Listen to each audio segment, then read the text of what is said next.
Assalamualaikum warahmatullahi wabarakatuh.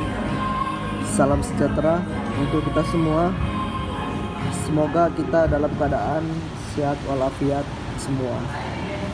Baiklah teman-teman, kembali lagi kita akan membahas tentang hukum. Sebelumnya kita membahas tentang hukum pidana.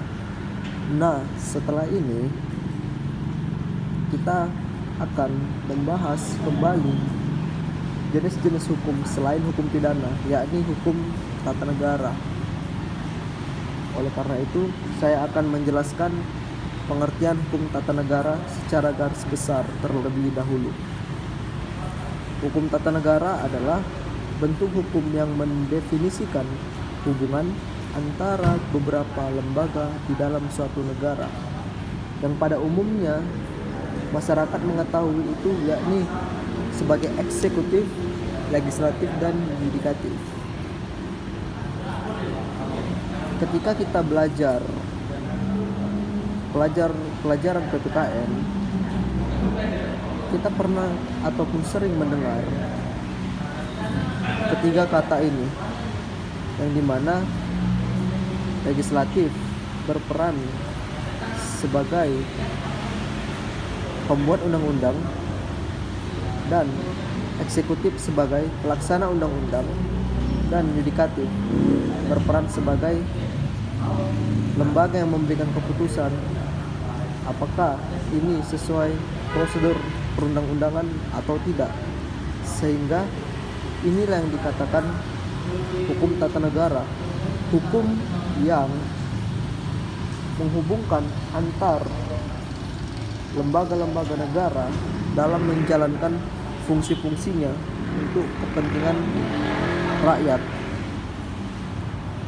Lembaga-lembaga negara yang diatur dalam hukum tata negara tentu diatur dalam Undang-Undang Dasar tahun 1945 sebagai fondasi ataupun dasar hukum berdirinya lembaga kenegaraan tersebut. Lembaga legislatif terdiri dari Dewan Perwakilan Rakyat dan Dewan Perwakilan Daerah, yang kemudian dibentuk suatu majelis yang dinamakan Majelis Permusyawaratan Rakyat ataupun MPR. Kemudian legislatif, kekuasaan tertinggi berada di atas presiden dalam hal ataupun skup legislatif, dalam skup eksekutif. Dan kemudian yudikatif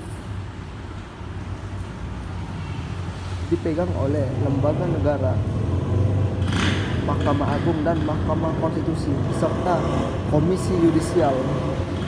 Nah, itulah lembaga-lembaga